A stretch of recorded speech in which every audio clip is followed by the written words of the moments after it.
మళ్ళీ మాట్లాడదాం. ఎస్ మల్లయ్య యాదవ్ గారు మీరు చెప్పండి. బీఆర్ఎస్ తరపున కూడా ఇప్పుడు ప్రకాష్ రెడ్డి గారు అన్నట్టుగా ఇటు కాంగ్రెస్ ప్రభుత్వం కానివ్వండి, అటు బీఆర్ఎస్ పాలనలో కానీ అంటే గడిచిన 11 ఏళ్లుగా కూడా ప్రభుత్వం చేపడుతున్న ఏ సంక్షేమ పథకం కూడా ప్రజలకు చేరుతున్న ప్రభుత్వం సంబంధించి ఆ పబ్లిసిటీ వెళ్ళట్లేదు. పథకాల పేర్ల విషయంలో రెండు రాష్ట్ర ప్రభుత్వాలు అంటే 2 సార్లు వచ్చిన ప్రభుత్వాలు కూడా కేంద్రం విషయంలో వెనకడిగే వేస్తున్నాయన్నది ఆయన చేస్తున్న కామెంట్. ఇప్పుడు కూడా మీరు కాంగ్రెస్ సర్కార్ మీద కూడా కామెంట్స్ చేస్తున్నారు. రేషన్ కార్డులు ఇచ్చి ఏమైనా అద్భుతాలు చేశారా, అదేం చారిత్రాత్మకం అని చెప్పేసి కేటీఆర్ కామెంట్స్ చేస్తున్నారు. కాంగ్రెస్ పాలనకు సంబంధించి 6 గ్యారెంటీలు పైన కూడా ప్రశ్నిస్తున్నారు. సో చెప్పండి, మీ డిమాండ్ ఏంటి అసలు? బహుశా నిర్మలా సీతారామన్ గారు అనుకుంటారు గతంలో కేంద్ర మంత్రిగా ఉండి రేషన్ షాపుల దగ్గరకు వచ్చి నిజామాబాద్ జిల్లాలో అనుకుంటా నాకు గుర్తుంది, మా ఫోటో లేదు అని చెప్పిన సందర్భాలు ఉన్నాయి. కానీ ఈ రోజు ప్రభుత్వంలో ఇన్ని రోజులుగా జరుగుతున్న ఏ ఎన్నికలలో కూడా ఆయన ఏ ప్రభుత్వం కూడా వాళ్ళ బొమ్మలు కేంద్రానికి సంబంధించిన బొమ్మలు ఏమని చెప్పలే. రాష్ట్ర ప్రభుత్వానికి సంబంధించినే సరే సహజంగా వేస్తారు, వాళ్ళు సబ్సిడీ ఇస్తే ఇస్తారు. కానీ ఇప్పటి వరకు లేని సాంప్రదాయం ఈ బొమ్మల కోట్లాడేందుకు ఎవరు వేస్తున్నది ఏం కాదు. గతంలో ఇచ్చిండ్రు చేసిండ్రు అనే దానికంటే ఈ రోజు మీరు ప్రజలకి ఇస్తా అన్న దాని ప్రకారం ఏమి ఇస్తారో, ఏమి ఇవ్వగలుగుతారో, ఏమి చేస్తారో అనేది చెప్పండి. ఎంతసేపు కేంద్రం నుంచి తీసుకొచ్చిన నిధులతోనే రాష్ట్ర ప్రభుత్వాలు చేస్తున్నాయని చెప్పేసి కేంద్రంలో అంటున్నారు. మరి ఈ తెలంగాణ పట్ల మామూలుగా ఎన్ని నిధులు తీసుకొచ్చారు, ఎన్ని ప్రాజెక్టులు తీసుకొచ్చారు అనేది చూస్తే బడ్జెట్లలో కేటాయింపులు చూస్తే శూన్యమే.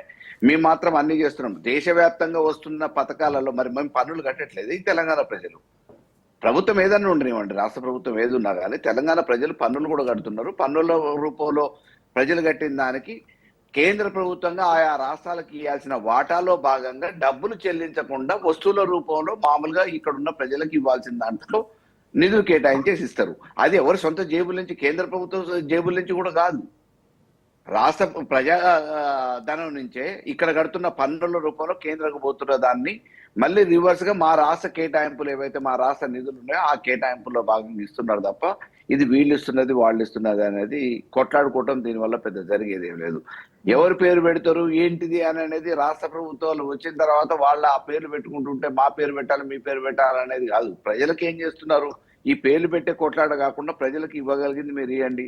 ఇప్పటికీ కూడా నిలవనేడలేని నిస్సాయులు ఉన్నారు. ఈ తినడానికి తిండిలేక ఇబ్బంది పడుతూ ఒక్క పూట తిని 2 పూటలు పస్తులు ఉండేటోళ్ళు ఉన్నారు. ఈ కూడుగుడ్డ నీడ ఏదైతే ఉందో ఇప్పటి కూడా దేశంలో ఆ దారిద్ర్యం పోలేదు కదా. వీటి గురించి ఆలోచించకుండా మేమేదో మా దాంట్లో నుంచి ఇస్తున్నామని చెప్పేసి ఈ రోజు కేంద్ర ప్రభుత్వం సంబంధించిన మంత్రులు కూడా మాట్లాడటం అనేది సమంజసం కాదు. తెలంగాణ ప్రజలు మామూలుగా ఈ రాష్ట్రానికే ఇవ్వట్లేదు కదా, అన్ని రాష్ట్రాలకు ఇవ్వాలి. ఒక రకంగా చెప్పాలంటే జాతీయ ఉపాధి హామీ పథకం లాంటి దగ్గర మన 10 రోజులు కుదించారు, వేతనాలు కుదించారు.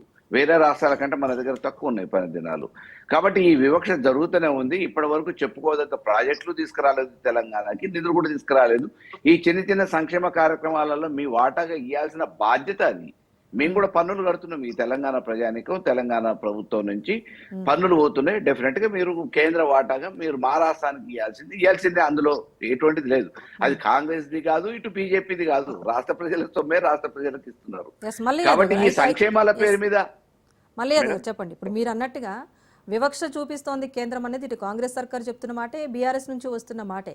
కానీ కేంద్రం ఇచ్చిన పథకాలకు లేకపోతే రాష్ట్రంలో ప్రజల కోసం ఇచ్చే సంక్షేమ పథకాలకు పేర్లు వాడే విషయంలో బీఆర్ఎస్ కూడా ముందుంది కదా.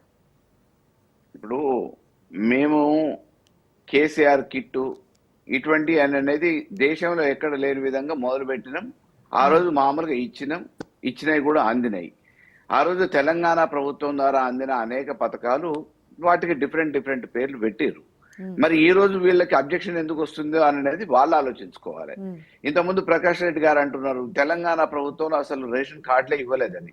ఇప్పుడు ప్రస్తుత డిప్యూటీ సీఎం ఎవరైతే ఉన్నారో వారి నియోజకవర్గంలో కార్డులు ఇచ్చిన దానికి సాక్ష్యం ఆ టైంలోనే ఎన్నైనా అనేది రికార్డులు ఉంటాయి. 6 లక్షల చిల్లర కార్డులు ఇచ్చిన అనేది ఆన్ రికార్డు విత్ ఎవిడెన్స్.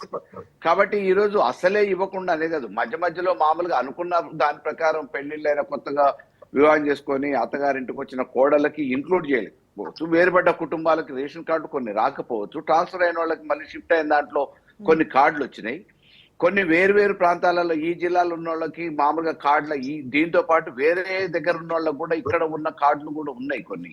అది ఉమ్మడి రాష్ట్రం నుంచి వస్తున్న కొనసాగింపులో కొంత కన్ఫ్యూజన్ ఉండటంతో ఈ వెరిఫికేషన్ దాంట్లో మనకున్న కుటుంబాలు రాష్ట్ర వ్యాప్తంగా ఏదైతే కుటుంబాలు ఉన్నాయో అన్ని కుటుంబాల కంటే సంఖ్య మించి రేషన్ కార్డులు ఉన్నాయి అనేది కూడా ఒక లెక్క గతంలో చెప్పారు.